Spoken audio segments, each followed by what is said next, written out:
Почитувани гледачи, добро вечер. Вечерва имам ретка прилика и можност да разговарам со еден мој драг и почитуван колега писател, но и пријател и новинар долгогодишен, Наум Бајо. Наум Бајо ми доаѓа од Струга и ние најпрви ќе разговараме за неговата родна Белица и за Струга, но Бајо, многумина ме прашувале што значи презимето Бајо, а јас невешто можеби им одговарав, велам како дете, ние викавме бајче за мало јагненце, за кротко едно мило суштество, но тие ми велат, ама Наум Бајо не е толку кроток. Ја велам, не, вие не го познавате, тој е многу мирен, многу спокоен, многу кроток, но како новинар секогаш мора да реагира, некогаш и жестоко, многу отворено, бидејќи е новинар. Ајде, прво, одговори ни мене и на гледачите, никогаш не сум те прашал за ова. Има ли некоја символика во твоето презиме Бајо? Според моите родители, Бајо навистина е олицетворение на една ширина, на едно поле. Така, баир. На поле полно со цвеќиња, меѓутоа и со јагниња. И со јагниња, Да. така. И сега, внатрешно, бунтовно е тоа. Да.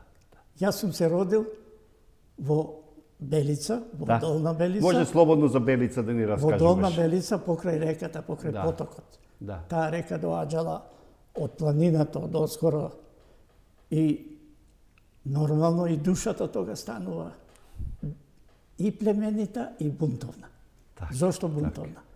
Јас сум се родил во куќата во која што бил учител природбеникот Григор Парличев. Григор Парличев. 1850 до 1852. 2 години останал во мојата куќа. Тука живеел, кога бил учител тука во учел. Долна Белица. Да. Како што ми раскажуваше татко ми, а тој од неговиот дедо, Григор Парличев тогаш имал 20 години. Бил а јас сум крстен на мојот прадедо Наум. Да. Тој Наум бил видовит човек.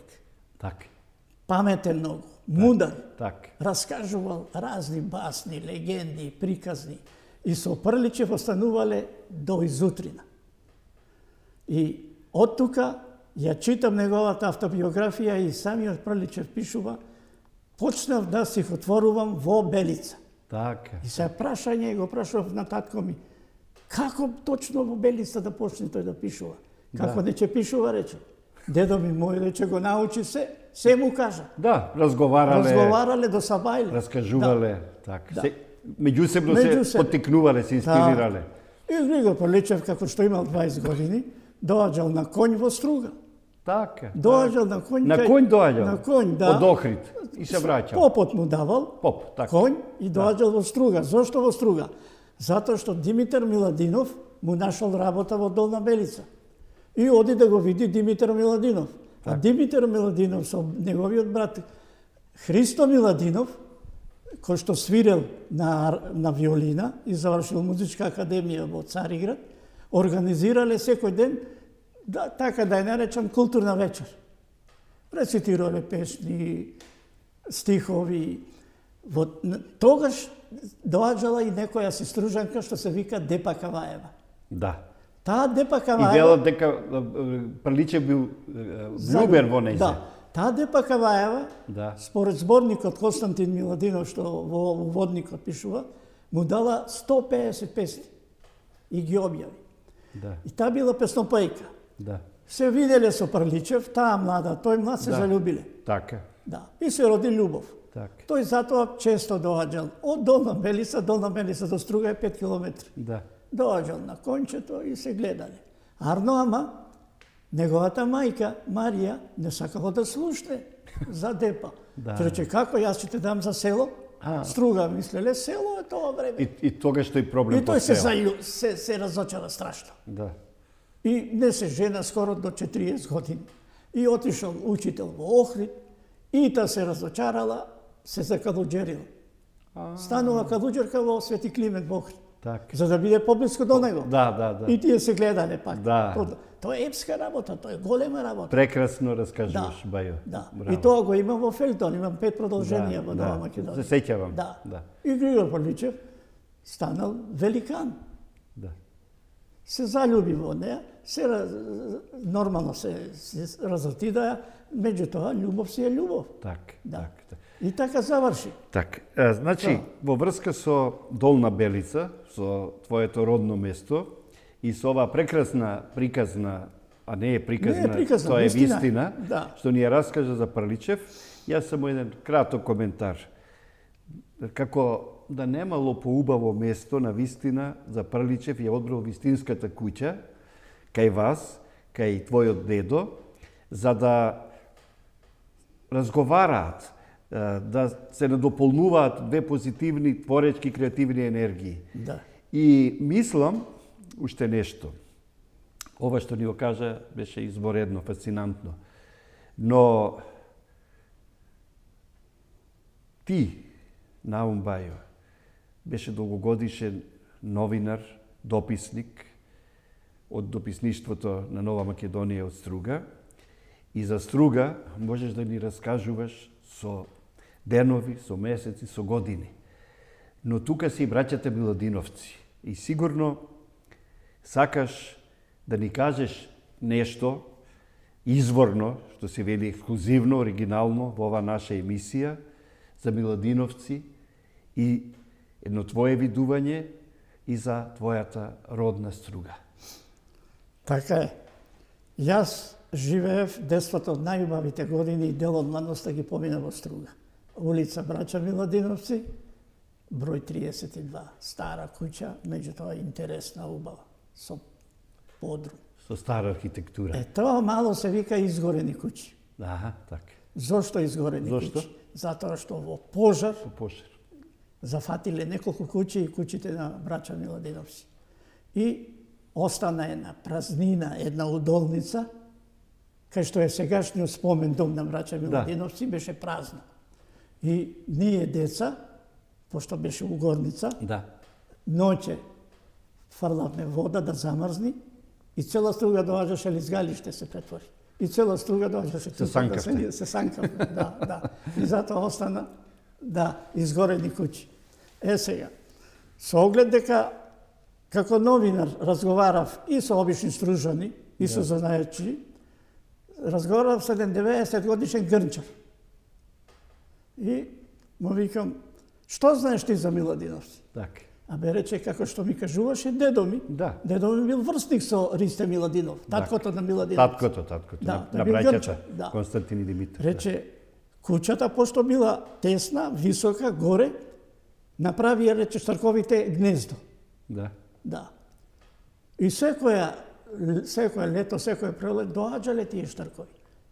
И Миладиновци, пресречни, пошто во нивната куќа имало гнездо, на секој што ќе дојдел кај ним, им давал по едно грне или стомна за вода. А вода црпевме, знаеш, од песната од Црн Рим. Од реката од Рим. Да. И тие, пошто биле, Димитар Миладинов бил голем грнчар, се научил. Го научил занајето.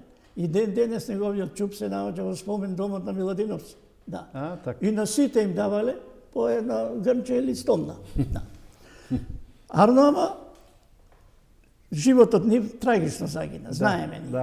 Да. Така им заврши. Прво, Димитар го носат од Струга, ни судско истрага, ни пресуда, ни ништо. Едноставно го грабат, го носат во Цариград во затвор.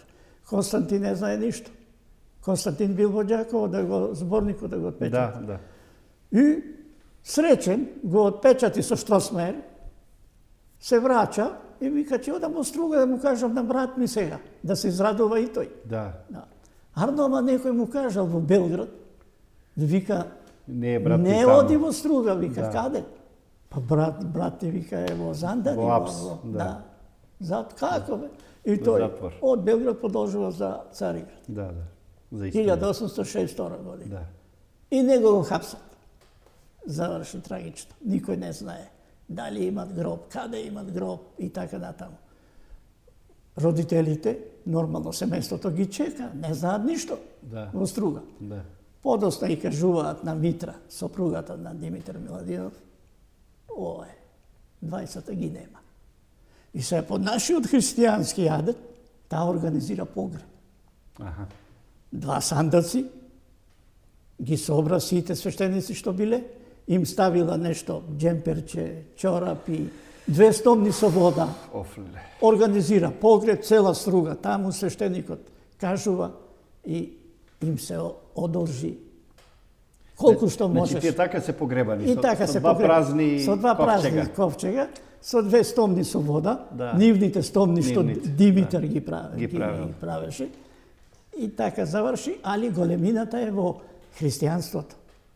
Да, да. Во понорните тие длабочини душевни, кои што 2 сина, Алтани, Гулаби ги загина. Да. Да. Еве, почитувани гледачи, и самите забележувате како зборува, како говори Наум Бајо.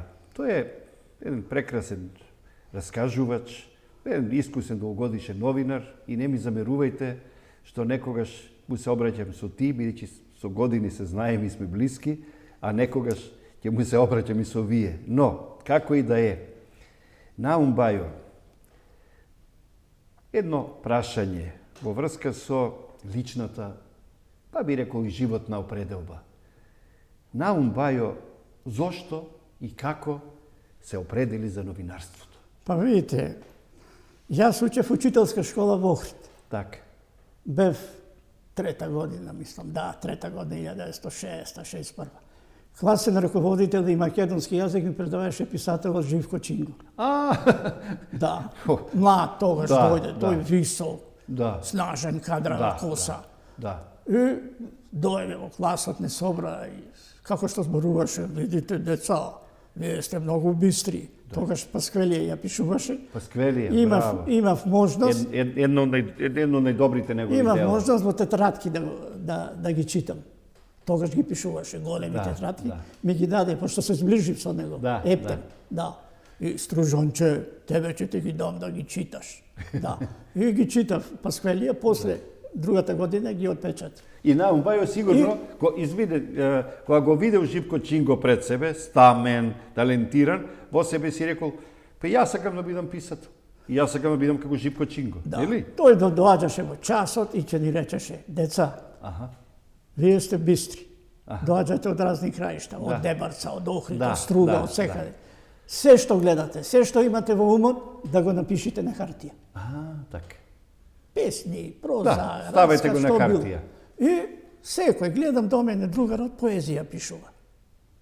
Другиот песна, тоа во мода беше тогаш. Да. Љубовна поезија, Да. да се додворуваш на девојките. На девојките, Да. така. И јас не знам како почнав проза, расказ напиша. Така. Да. За Дона Белица, за ово, да. Му се допадна на... А со расказ на девојка не можеш да и се Не додворуваш. можеш. Али срцето така... Само во писмо. Срцето така ми кажа. Да, се шегувам. Тоа е од Господа дадено. Пилето ти пее. Така.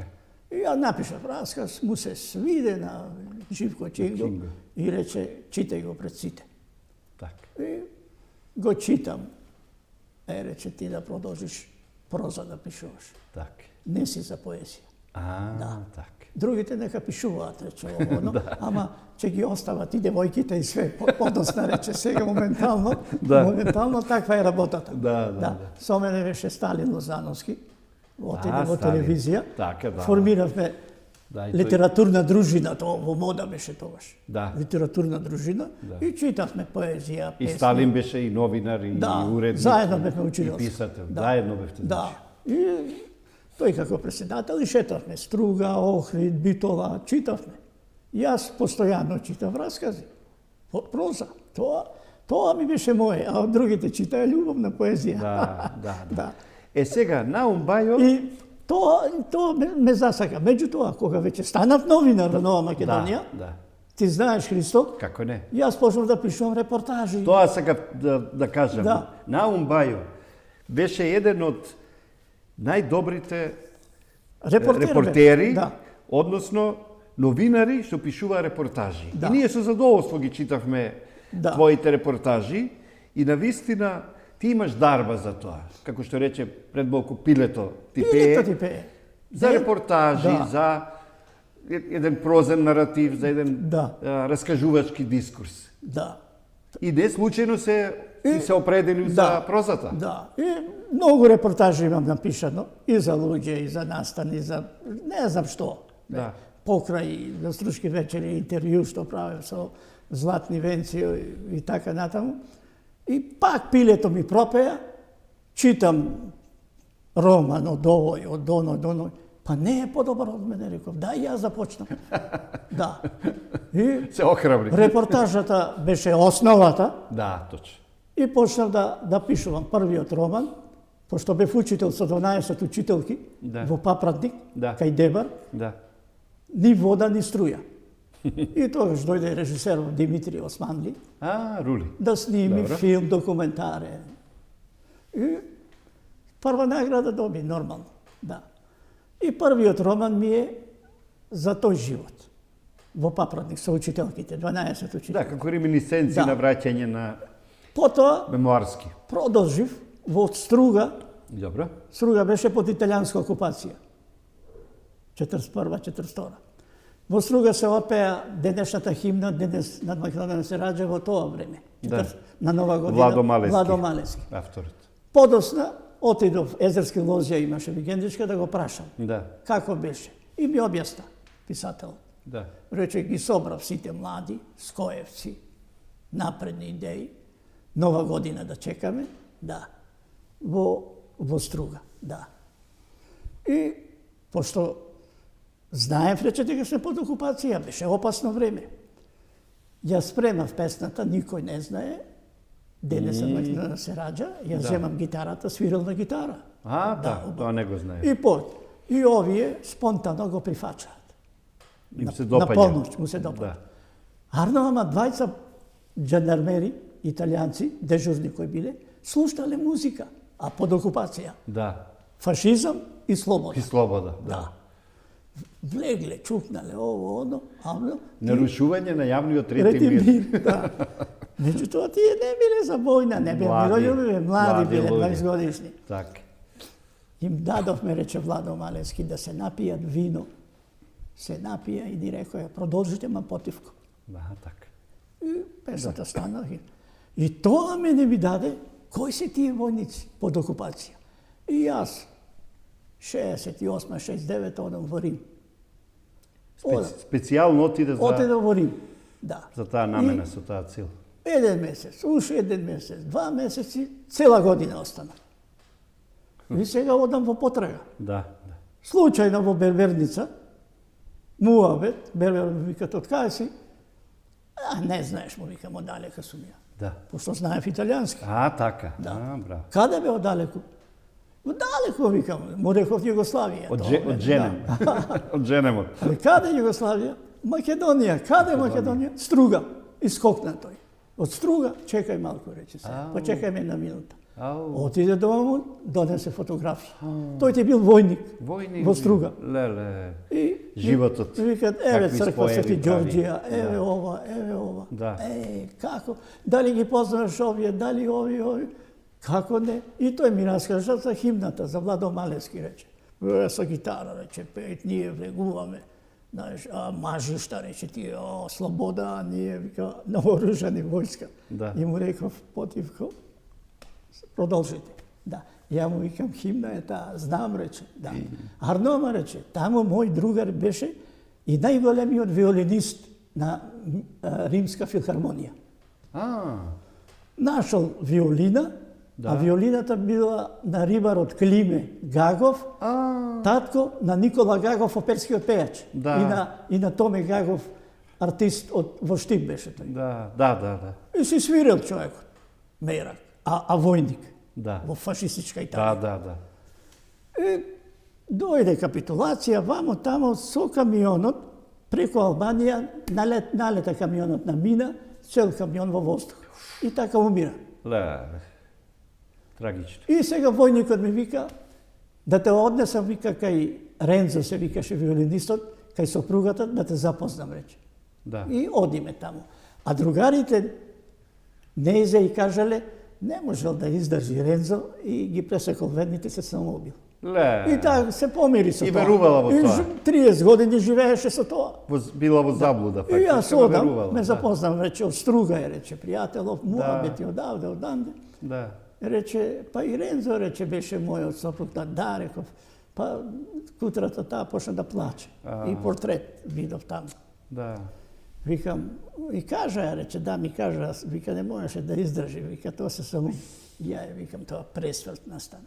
Викам, Господјо, не се самоуби. И таа стана.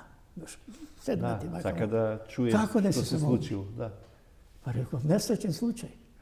Со камионот, група војници на враќање, Да.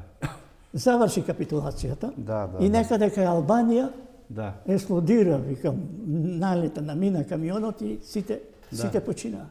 Како рече тоа? Да. Вистина, да. Каде е тоа Струга?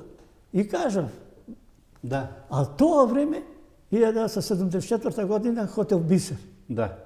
Се изгради, беше тогаш хит.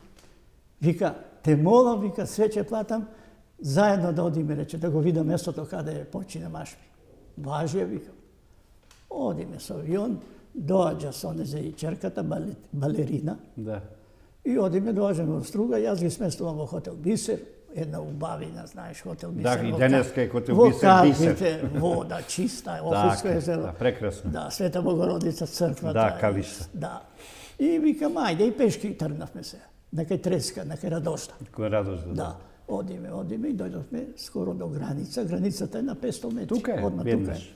е. Викам, во овие ливади некаде, тука експлодира камионот. Офле. Како е тука, викам, некаде.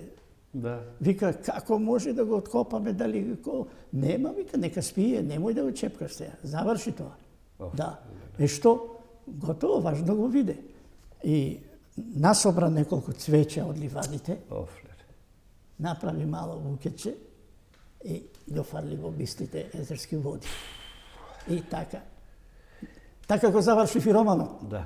Наум Бајо кога раскажува, почитувани гледачи, како да ја читате неговата проза, неговите романи. И веднаш да прашам, мислам дека си Бајо автор на 7 романи. 7. Да. Ајде кажи ги и другите твои романи. Не мораш толку подетално за секој од тие романи, меѓутоа сепак можеш да ни кажеш по некоја реченица, ако чувствуваш потреба да ни видите. објасниш. Јас имам Камено сонце роман, Добро. за вела дека е за млади, за Така, за тинејџери. тинејџери. Во тој дел во Охрид, спроти аеродромот, се наоѓа Требенишката некропола.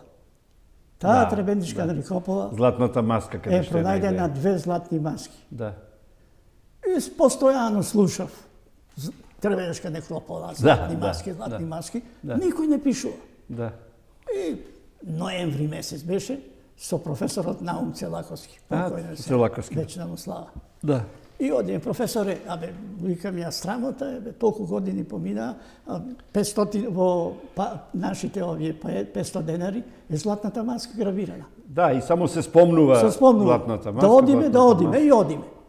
И заврне ден дожд ситен. И под капајци седиме ние во една стара куќа, а во далечина доаѓа овчар со овци. Так. И полека дојде до нас.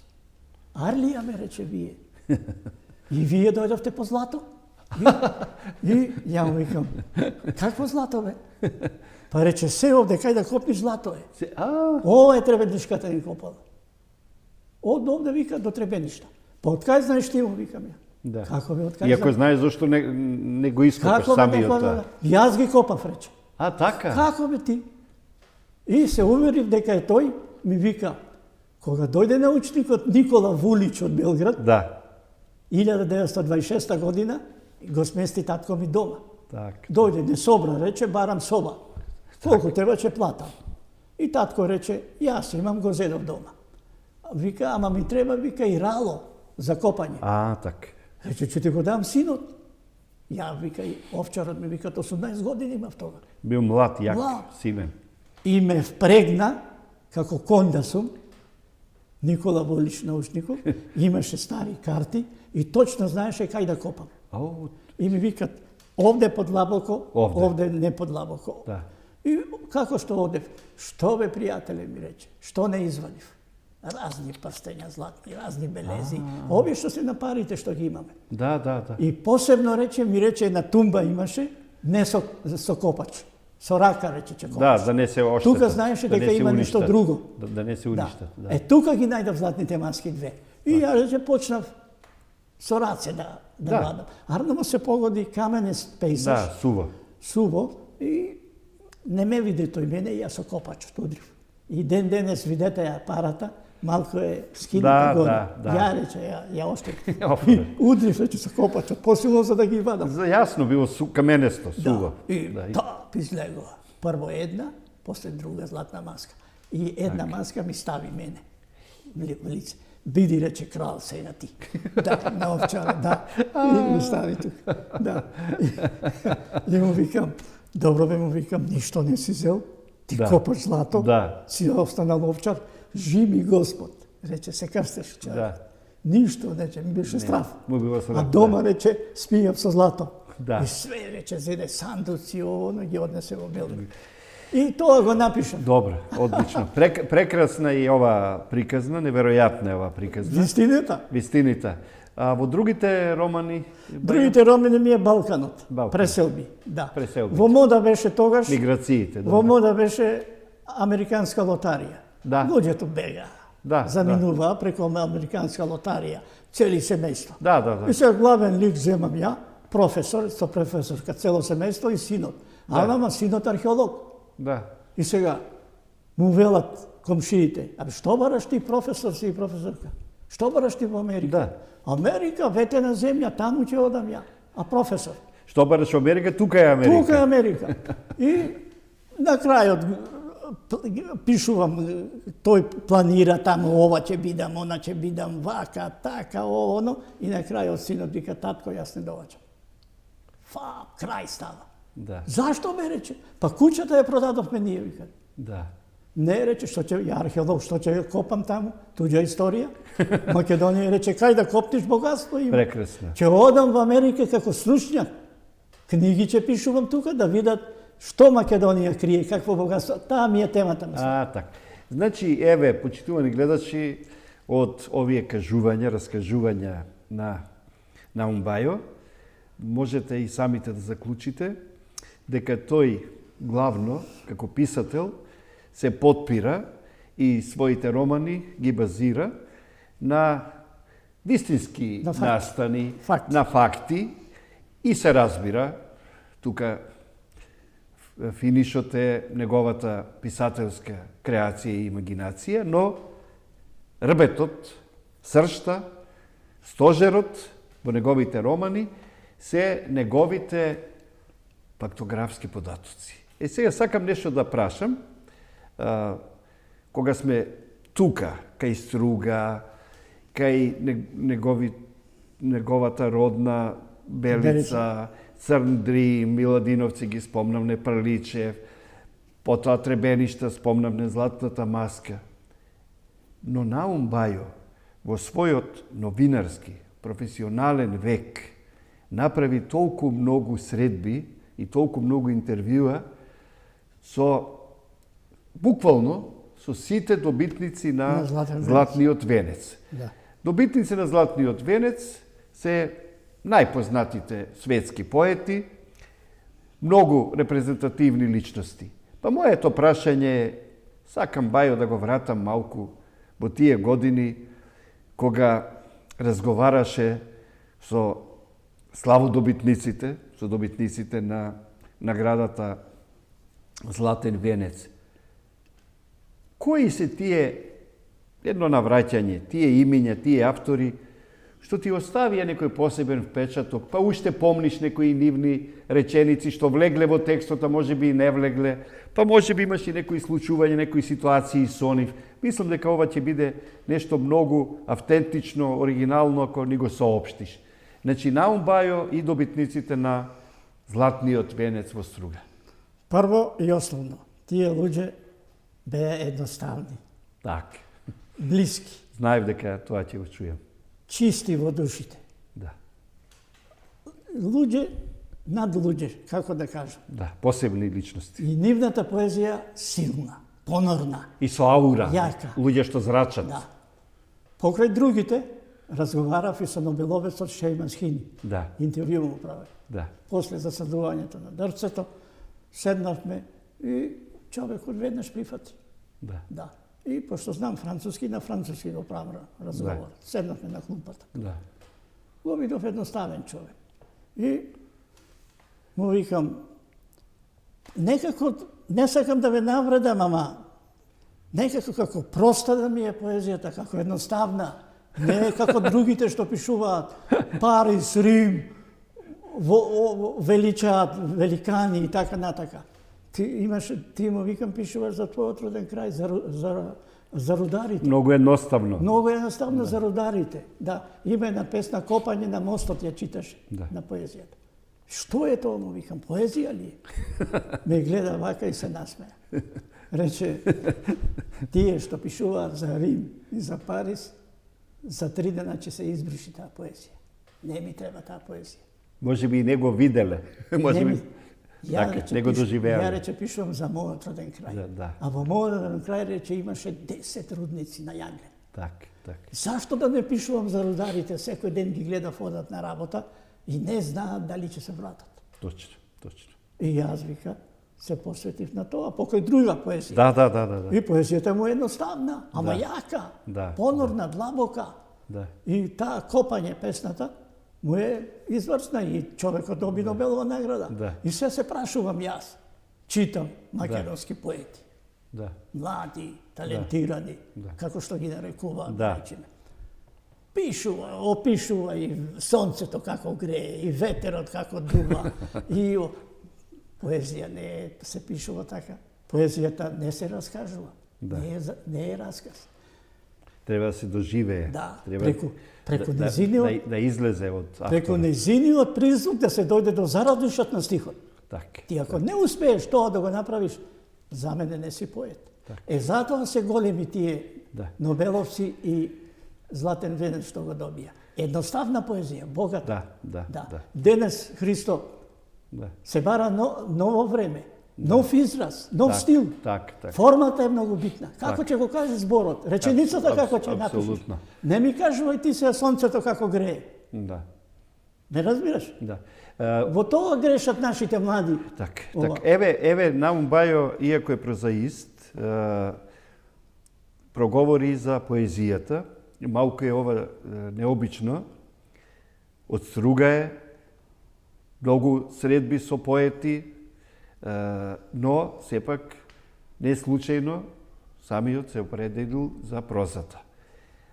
Бројни средби има направено со светските поетски имиња, но сепак Наум Бајо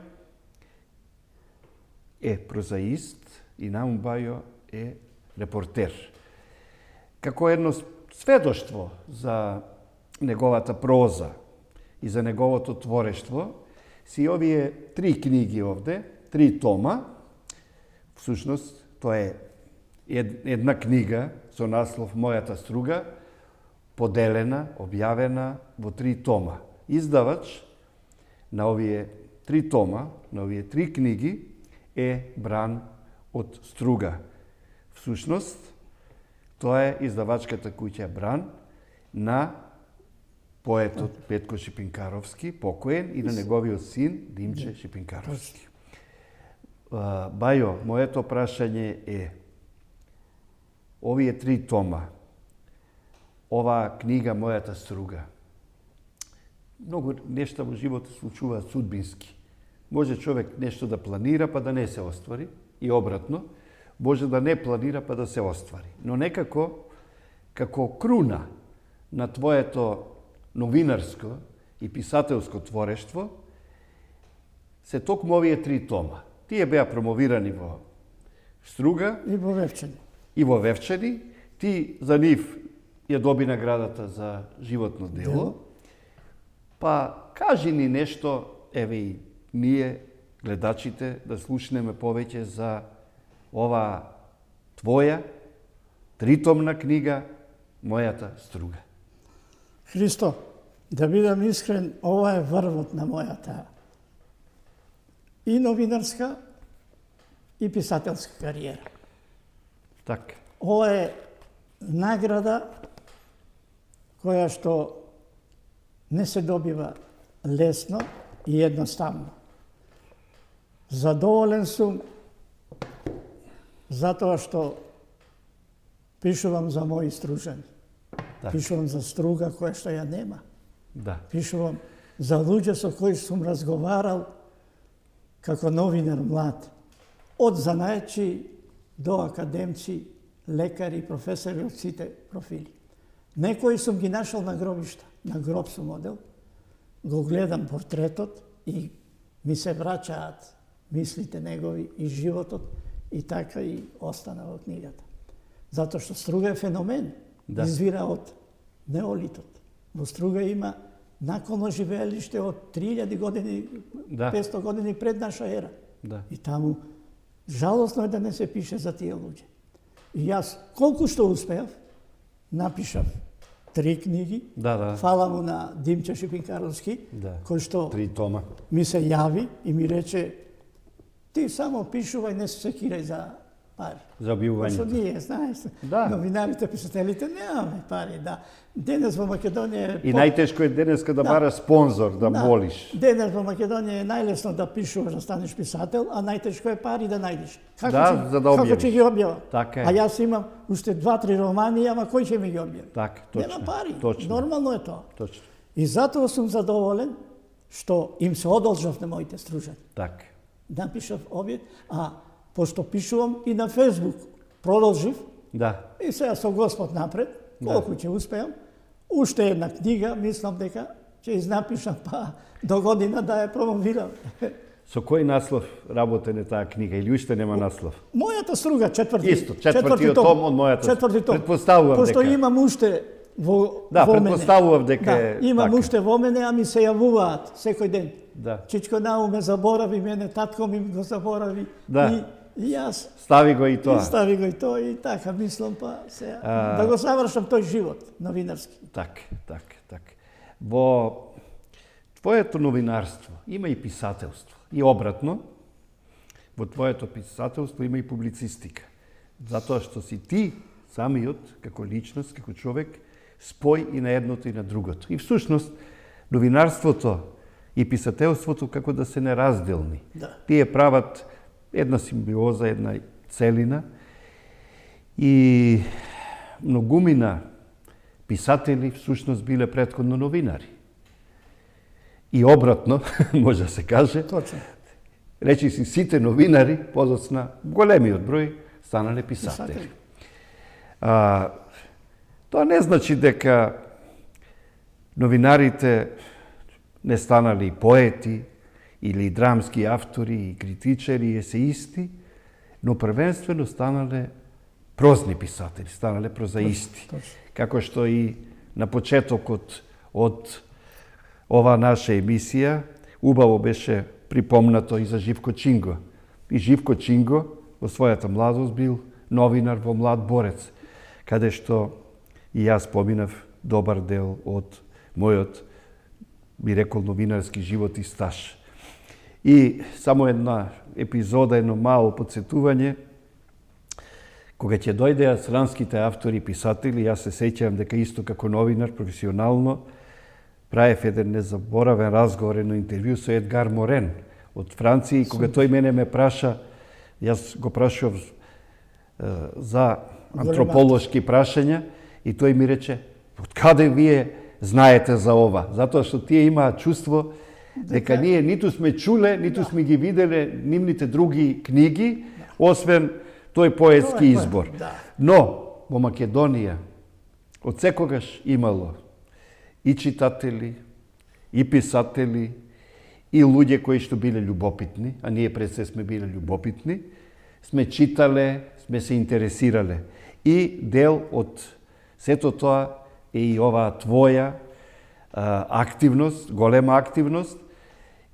Впрочем, поради тоа ти си денеска и наш гостин и еве правиме една твоја портрет емисија од 45 минути во рамките на емисијата во потрага по вистинскиот збор на Вистел, вистинската телевизија. И бидејќи полека се приближуваме кон самиот крај на емисијата, една молба. Молба што ја правам до сите автори. Да ни остават еден белек, еден трак и со свој автограм, со свој подпис.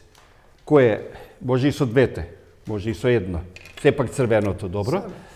Овдека ни се подпишува авторот, значи, да, тука, може и со покрупно, Наум Бајо. Потоа, во долниот дел на ова наша така наречена отворена книга, го пишуваме датумот. Денеска е 29. јануари 2024 година. И овдека е најтешкиот дел.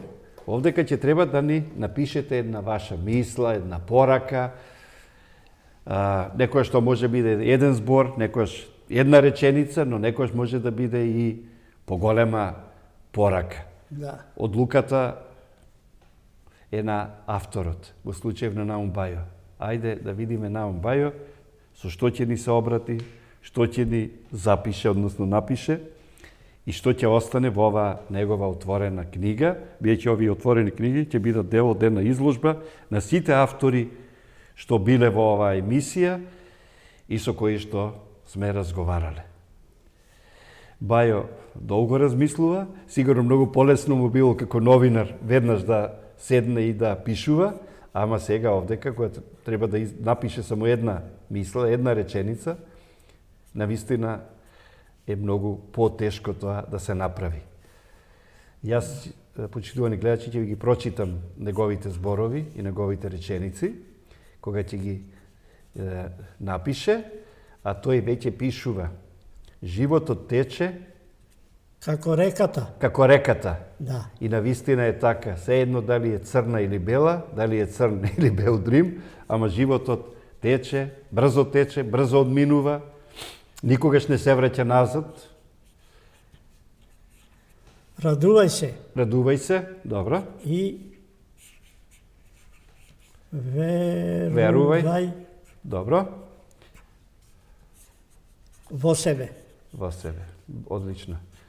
Еве. Еве, значи мислата од Наум Бајо, пораката, почитувани гледачи, до сите нас е: животот тече како реката, радувај се и верувај во себе.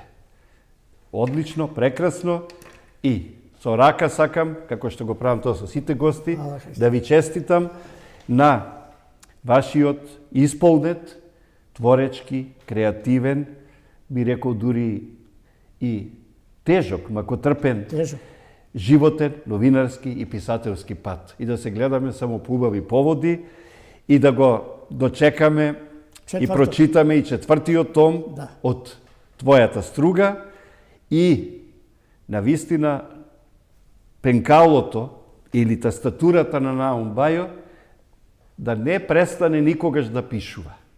Дај Боже. Тоа најискрено ти го посакувам. Да, фала. Благодарам за